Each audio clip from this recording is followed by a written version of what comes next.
dosa and idlis, you know. You may be getting some rice and dal, but that may be sufficient for the body. So rich people go to the poverty thinking that this is the way towards the freedom. You take the life of an ascetic, you know, a sannyasi, and they start staying in a hut there, living their palace. Life is not demanding this. Life is not demanding this. Life is demanding that you take care of the body needs according to the way it has been given to you. That's all. We are not happy because we have drawn a bigger line. And not only we have drawn a bigger line, the society, the parents, everybody is contributing somewhere to draw this bigger line.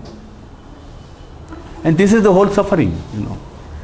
So your definition of poverty may be in reference to that comparison. Maybe in reference to the comparison. But then enjoy whatever life gives you, you know. Whatever life gives you.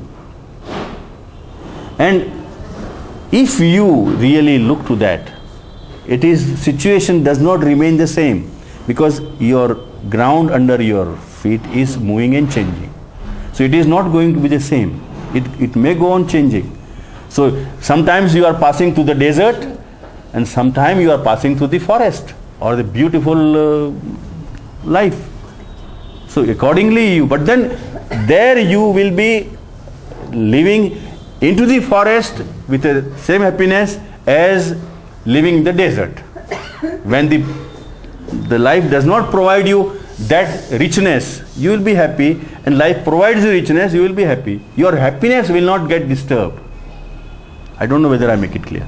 I remember I had asked a question to Ramesh Valsekar, and he had answered in the same context. He said that if anything makes you happy or sad from outside within, so I said yes. So he said no, then you are not right. I know this, but sometimes why is pain required?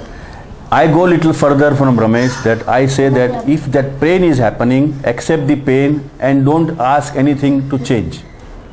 Then your relaxation will not get disturbed.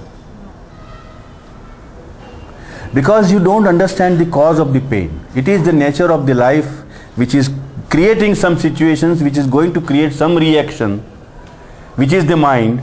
It is going to create some reaction, which is going to create some reaction of pain or some reaction of joy. So if you are feeling joy or pain, a natural joy, a natural pain, not a reactionary joy and reactionary pain, or psychological pain or psychological joy, actual pain which is born out of the actual situations, then if it is felt, there is nothing wrong. Because you are a living person. You are a living person, not a dead person. You are full of sensitivity, you see. You are not a dead mirror. You are a living mirror where reflections are going to happen every moment. So if somebody tells you that if you want to test your inner state of relaxation by seeing that whether you are disturbed with the changing, the disturbance is natural, then there is no harm. But if there is a psychological distance out of non-acceptance of something which is naturally happening, then you have not reached, you have not understood something. You get me what I am saying? So, if there is a natural reaction, that reaction has to be accepted. Has to be accepted. People expect that the person who has reached or achieved or has reached to that Buddhahood or enlightenment has to be a dead person. How can it be? He is more alive. He is more alive. To be alive means what?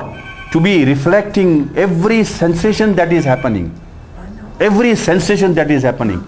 It is not only your anger will create the sensation here, it will be the angry person next door. If he is oozing out the anger vibrations, you will start feeling that sensation here. If somebody is having a pain somewhere there, that pain is felt here.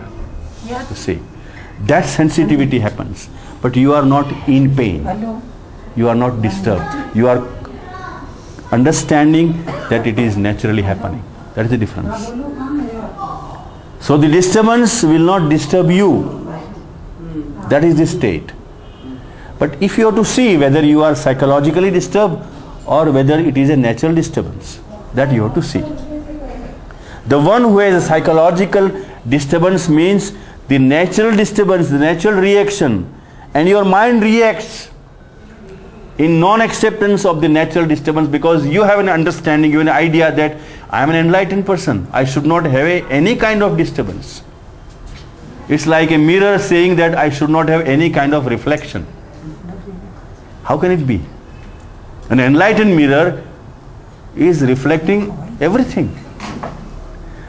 This reflection or reaction that is happening, and if you have no understanding that it is naturally happening, you are going to reject it. That I am an enlightened person, I am a spiritual person, I am a meditative person. How this reaction should happen to me? If somebody abuses me, there should not be any anger. If somebody touches me with love, there should not be any joy.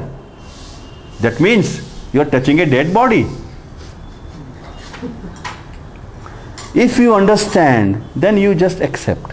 If you don't understand, then you go into the non-acceptance, and that non-acceptance of the way it is naturally happening will create a reaction of the reaction out of the non-acceptance. And that is what I call the psychological pain, a psychological disturbance. If you have the psychological disturbance, that shows that you have no understanding. You are not awake. You are not having the clarity of it. And once you have no clarity of it, you are as unconscious as anybody, you see. But don't misunderstand that the enlightened person or a Buddha is a dead person, is a living person, is more living, more alive than anyone, you see. But he is not attached to that, he is not rejecting it, he is just staying, accepting it. And then if there is an impulse, if there is a force, if there is a command which comes to deal with the situation, he will act. He will act. Otherwise, he will keep cool. But then he will not decide pre-hand that I have to keep cool or act. At that moment, whatever the impulse comes, he will be acting. That is living moment to moment. This is what it called living moment to moment. That moment, whatever the way life creates the situation, the way life creates the reaction, and the way life creates the impulse to act, to respond. If these three things goes together, then this is the way of the Buddha. Living moment to moment. This is no pre-preparation for how am I going to act. People ask me that if you are put into this situation, how you are going to act? I said, I don't know, let the situation come. I don't know.